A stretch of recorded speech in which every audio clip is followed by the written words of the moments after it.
Good morning, good afternoon, or good evening, my beautiful hot messes. My name is Mistress Lavender, and today I'm reading The Subtle Art of Not Giving an F by Mark Manson.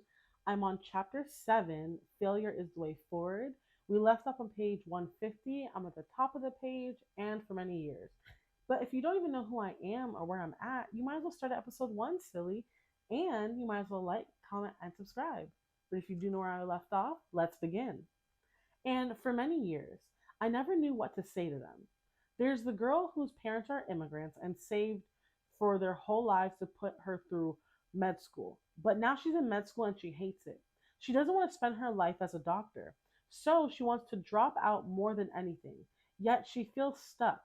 So stuck, in fact, that she ends up emailing a stranger on the internet, me, and asking him a silly and obvious questions like, how do I drop out of med school? Or the college guy who has a crush on his tutor. So he agonizes over every sign, every laugh, every smile, every diversion into small talk and emails me a 28-page novel that includes with the question, how do I ask her out? Or the single mother whose now adult kids have finished school and are lofting around on her couch, eating her food, spending her money, and not respecting her space or her desire for privacy. She wants them to move on with their lives. She wants to move on with her life. Yet she's scared to death of pushing her kids away, scared to the point of asking, how do I ask them to move out? These are VCR questions. From the outside, the answer is simple, just shut up and do it. But from the inside, from the perspective of each of these people, these questions feel impossibly complex and equate. Oop, don't know that word. Where's my pen? Where's my pen? Pen. Ooh, I found my pen. Found my pen. Found my pen. If you don't know why I grabbed a pen, it's because I don't know what equate means. So every time I don't know a word, I'm just going to underline it and look it up later, which you should do the same. If you don't know, if you do know it, whatever. Existential riddles wrapped in enigmas packed in a KFC bucket full of Rubik's Cubes. VCR questions are funny because the answer appears difficult to anyone who has them and appears easy to anyone who does not. The problem here is paying. Filling out the appropriate paperwork to drop out of med school is a straightforward and obvious action. Breaking your parents' hearts is not. Asking a tutor on a date is as simple as saying the words. Risking intense embarrassment and rejection feels far more complex. Asking someone to move out of your house is a clear decision. Feeling as if you're abandoning your own children is not. I struggled with social anxiety throughout much of my adolescence and young adult life. I spent most of my days distracting myself with video games and most of my nights either drinking or smoking away my uneasiness. For many years, the thought of speaking to a stranger, especially if the stranger happened to be particularly attractive, interesting, popular, or smart, felt impossible to me. I walked around in a daze for years, asking myself dumb VCR questions. How? How do you just walk up and talk to a person? How can somebody do that? I had all sorts of screwed up beliefs about this, like that you weren't allowed to speak to someone unless you had some particular reason to, or that women would think I was a if I said so much as hello. The problem was that my emotions define my reality because it felt like people didn't want to talk to me. I came to believe that people didn't want to talk to me, and thus my VCR question, how do you just walk up and talk to a person? Because I failed to separate that what I felt from what was, I was incapable of stepping out of myself and seeing the world for what it was. A simple place where two people can walk up to talk to each other at any time and speak. Many people, when they feel some sort of pain or anger or sadness, drop everything and attend to numbing out whatever they're feeling. Their goal is to get back to feeling good again as quickly as possible, even if that means substances or diluting themselves or returning to their SE values. Learn to sustain the pain you've chosen. When you choose a new rule, you are choosing to introduce a new form of pain into your life. Relish it, savor it, welcome it with open arms, then act despite it.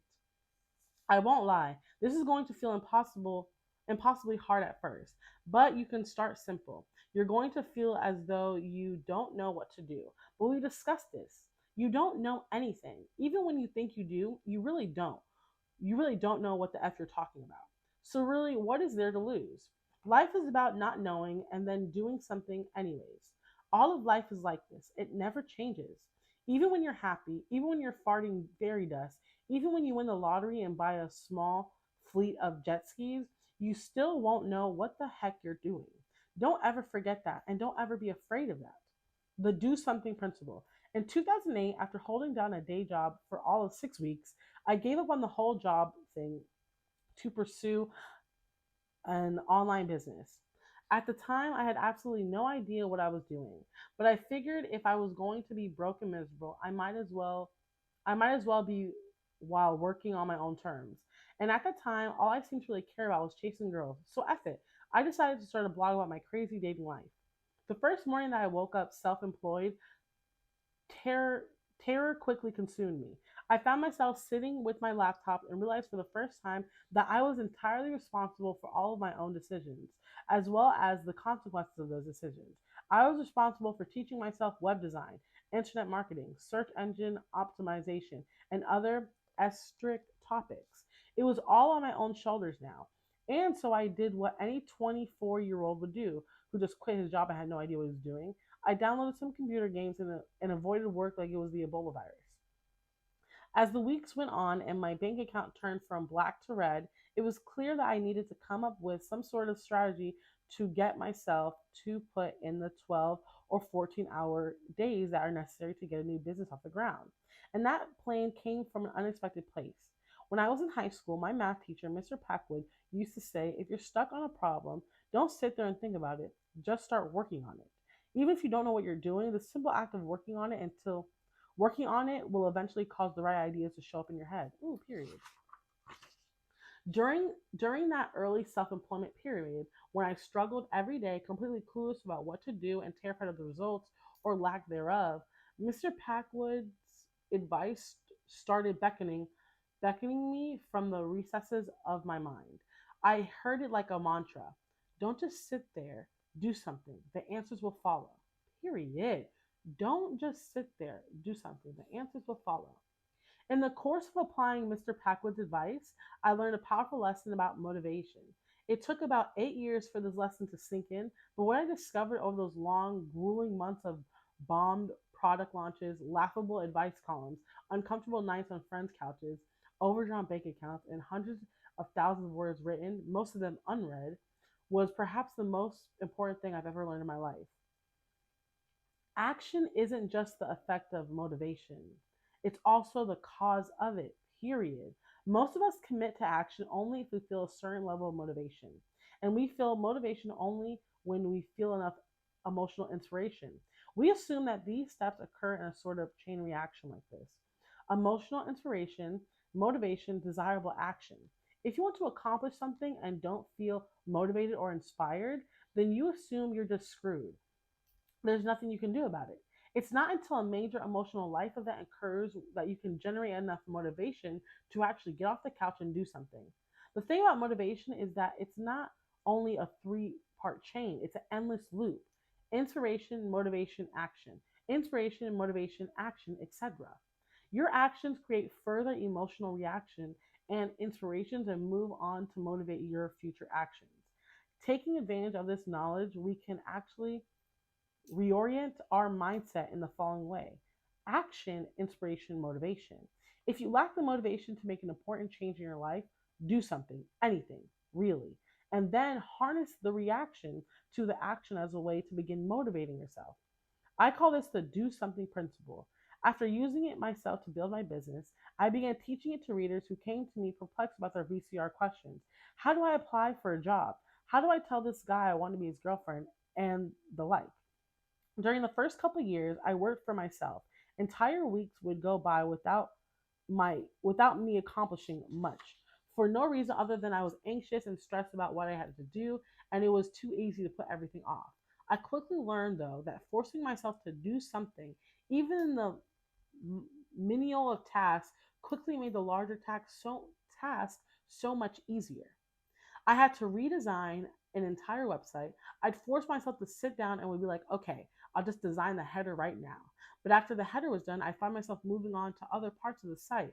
And before I knew it, I'd be energized and engaged in the project. The author Tim Ferriss Fierces related a story he once heard about a novelist who had written over 70 novels. Someone asked the novelist how he was able to write so consistently and remain inspired and motivated. He replied, 200 crappy words per day. That's it. The idea was that if he forced himself to write 200 crappy words, more often than not, the act of writing would inspire him. And before he knew it, he'd have thousands of words down on the page. If we follow the do something principle, failure feels unimportant. When the standard of success becomes merely acting, when any result is regarded as progress and important, when inspiration is seen as reward rather than a prerequisite, we propel ourselves ahead. We feel free to fail, and that failure moves us forward. The do something principle not only helps us overcome procrastination, but it's also the process by which we adopt new values.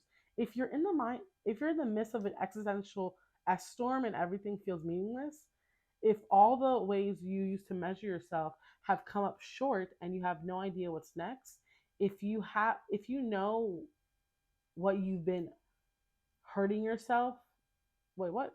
Hold on. And if what? And you have no idea what's next. If you know that you've been hurting yourself chasing false dreams, or if you know that there's some better metric you should be measuring yourself with but don't know how, the answer is the same. Do something. That something can be the smallest valuable action to towards something else. It can be anything. Recognize that you've been an entitled prick in all of your relationships and want to start developing more compassion for others.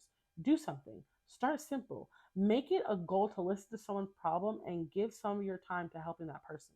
Just do it once. Or promise yourself that you will assume that you are the root of your problems next time you get upset. Just try on the idea and see how it happens. That's often all that necessary to get the snowball rolling, the action needed to inspire the motivation to keep going. You can become your own source of inspiration. You can become your own source of motivation. Action is always within reach. And with simply doing something as your only metric for success, well, then even failure pushes you forward. Ooh. The next chapter we're gonna read, I'm stopping here. I'm at page 158, chapter 8, the importance of saying no. So that'll be the next video. But I'm so glad you stayed here and just watching my growth as a reader. I'm so excited learning all these new words. I'm so happy you're on this journey with me. And let me know, did you get this book or what are you reading? And yeah, comment below, engage, and I hope you have a great day. Stay safe. And remember, don't care. Today's another amazing day. And don't forget to drink any water. Bye.